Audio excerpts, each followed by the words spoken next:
ನನಗೆ ದುಃಖನೂ ಕೂಡ ಆಗ್ತಾ ಇದೆ.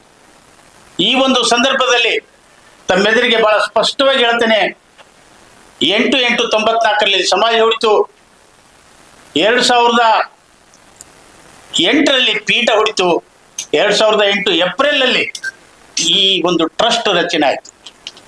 ಈ ಟ್ರಸ್ಟ್ ರಚನೆ ಆಗಿದ್ದಕ್ಕೆ ಆಗಿನ ಅಧ್ಯಕ್ಷರು ಬಾವಿ ಬೆಟ್ಟಪ್ಪನವರಾಗಿರ್ಬೋದು, ದಿಂಡೂರವರಾಗಿರ್ಬೋದು, ಈ ಟ್ರಸ್ಟ್ನಲ್ಲಿರುವಂಥ 11 ಜನರಲ್ಲಿ 4 ಜನ ಇದರಲ್ಲಿಲ್ಲ, ಈ ಸದ್ಯ 7 ಜನ ಇದ್ದಾರೆ. ಇವರಲ್ಲಿ ನಮಗೆ ಆ ಸಂದರ್ಭದಲ್ಲಿ ನಾನು ನೌಕರ ಘಟಕದ ರಾಜ್ಯಾಧ್ಯಕ್ಷ, ನಮ್ಮನ್ನು ಯಾರನ್ನೂ ಕೇಳದೆ ಈ ಟ್ರಸ್ಟ್ ಡೀಡ್ ನಾವು ಮಾಡಿಕೊಂಡಿದ್ದು. ಇದರ ಬೈಲಾನು ಕೂಡ ನಮಗೆ ಸಿಗಲಾರ್ದಂಥ ಸ್ಥಿತಿ ಒಳಗೆ ನಾವು ಮಾಹಿತಿ ಹಕ್ಕಿನಲ್ಲಿ ಇದು ಬೈಲಾ ತೆಗೆದುಕೊಳ್ಬೇಕಾದ ಪರಿಸ್ಥಿತಿ ಬಂದಿತ್ತು. ಇಂಥ ಒಂದು ಸ್ಥಿತಿ ಒಳಗೆ ನಮಗೆ ಈ ಬೈಲಾ ತಯಾರು ಮಾಡುವಂಥ ಪುಣ್ಯಾತ್ಮರಿಗೆ ನಾನು ಅಭಿನಂದನೆ ಹೇಳ್ತೇನೆ. ಈ ಬೈಲಾದಲ್ಲಿ 2-3 ಅಂಶಗಳು ನಮ್ಮ ಸಂಘ ಮತ್ತು ಇಡೀ 80 ಲಕ್ಷ ಪಂಚಮಸಾಲಿ ಸಮುದಾಯಕ್ಕೆ ಒಳಪಟ್ಟಿರುವಂಥ ಅಂಶಗಳು ಇಲ್ಲಿ ಇದ್ದಾವೆ. ಯಾವುದೇ ಟ್ರಸ್ಟಿಗಳು ಅಥವಾ ಪೀಠ ಅಥವಾ ಮಠ ಯಾವುದೇ ವಿವಾದಕ್ಕೆ ಈಡಾದಾಗ ಅದಕ್ಕೆ ಕರ್ನಾಟಕ ರಾಜ್ಯ ವೀರಶೈವ ಲಿಂಗಾಯತ ಪಂಚಮಸಾಲಿ ಸಂಘ ಮೂಲ ಸಂಘ, ಅದರ ಜೊತೆಗೆ ಸಮಸ್ತ ಪಂಚಮಸಾಲಿ ಬಂಧುಗಳು ಇದರಲ್ಲಿ ಇನ್ವಾಲ್ವ್ಮೆಂಟ್ ತೆಗೆದುಕೊಂಡು ಒಂದು ನಿರ್ಧಾರವನ್ನು ಸರಿಪಡಿಸುವಂತ ಕೆಲಸಕ್ಕೆ ಕೈ ಹಾಕಬೇಕು ಅನ್ನೋದನ್ನು ಕೂಡ ಈ ಬೈಲಾದಲ್ಲಿದೆ. ಇಂಥ ಬೈಲಾ ಏನು 2008 ರಚನೆ ಮಾಡಿದ್ರು.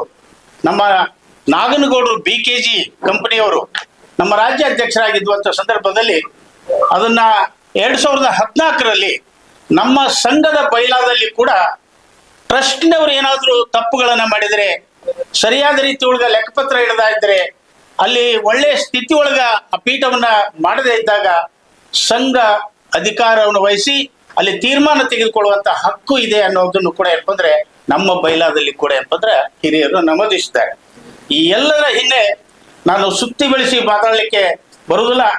ಟ್ರಸ್ಟಿನಲ್ಲಿ ಇರುವಂತ ಬೈಲಾದಲ್ಲಿ ನಮಗೆ ಅಧಿಕಾರ, ನಮ್ಮ ಸಂಘದಲ್ಲಿರುವಂತ ನಮ್ಮ ಅಧಿಕಾರ ನಿಮಗೆಲ್ಲರಿಗೂ ಆ ನೋಟ್ನಲ್ಲಿ ಅಂತ ಕೊಟ್ಟಿದ್ದೇವೆ. ನಮ್ಮ ಈ ಸದ್ಯದಲ್ಲಿರುವಂತ ಟ್ರಸ್ಟಿಗಳಲ್ಲಿ ಎಲ್ಲರೂ ಕೆಟ್ಟವರಿಲ್ಲ, ಎಲ್ಲರೂ ದುಷ್ಟರಲ್ಲ.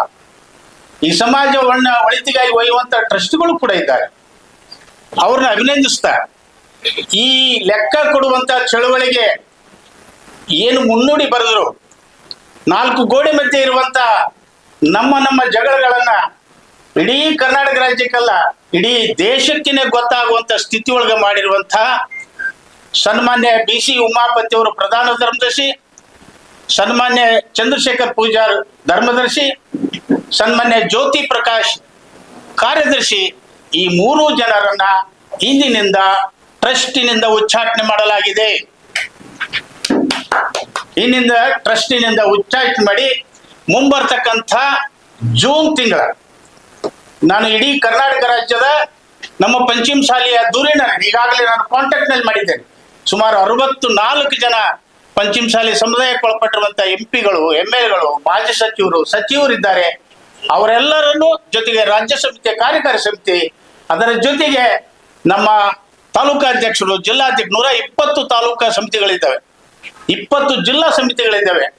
ಸುಮಾರು ನಮ್ಮ ಸಂಘದವರೇ ಎಲ್ಲ ಆಜೀವ ಸದಸ್ಯರು. ಇದಕ್ಕೆ ಯಾರು ಆಜೀವ ಸದಸ್ಯರಿಲ್ಲ ಈ ಟ್ರಸ್ಟ್ಗೆ. ಇವರೇ 7 ಜನ ಸುಪ್ರೀಂ. ಇವ್ರನ್ನ ಯಾರು ನೇಮಕಾತಿ ಮಾಡ್ತಾರೆ ಬೈಲಾದಲ್ಲಿ ಇಲ್ಲ. ಇವ್ರು ಹೇಗೆ ನೇಮಕಾತಿ ಆದ್ರೂ ಇಲ್ಲ. ಇದಕ್ಕೆ ಮೆಂಬರ್ಶಿಪ್ ಇಲ್ಲ. ನಮ್ಮ ಸಂಘಕ್ಕೆ ಮೆಂಬರ್ಶಿಪ್ ಇದೆ. ಸುಮಾರು ಈ ಸತ್ಯ 13,600 ಮೆಂಬರ್ಸ್ ಇದ್ದಾರೆ. ಇದಕ್ಕೆ ಒಬ್ಬರು ಸದಸ್ಯರಿಲ್ಲ. ಇವ್ರು ಸತ್ತ ಮೇಲೆ ಯಾರು ತಗೋತಾರೆ? ಈ ರೀತಿ ಘಟನೆಗಳಾದ್ರೆ ಯಾರು ತಗೋತಾರೆ? ಅದಕ್ಕೆ ಸಂಘವೇ ಸುಪ್ರೀಂ ಅನ್ನೋದನ್ನ ಈ ಸಂದರ್ಭದಲ್ಲಿ ಹೇಳಿ, ಈ 3 ಜನರನ್ನ ಈ 13ನೇ ತಾರೀಕಿನಿಂದ ಇವರು ಯಾವುದೇ ಲೆಕ್ಕಪತ್ರ ಅಥವಾ ಬ್ಯಾಂಕಿನಲ್ಲಿ ವ್ಯವಹಾರ ಮಾಡಲಿಕ್ಕೆ, ಯಾವುದೇ ನಿರ್ಧಾರವನ್ನ ತೆಗೆದುಕೊಳ್ಳಕ್ಕೆ ಈ 3 ಜನರಿಗೆ ಅಧಿಕಾರ ಇಲ್ಲ ಅನ್ನೋದನ್ನ ಸ್ಪಷ್ಟಪಡುತ್ತಾ 3 ಜನರನ್ನ ಟ್ರಸ್ಟಿನಿಂದ ಉಚ್ಚಾಟನೆ ಮಾಡಲಾಗಿದೆ.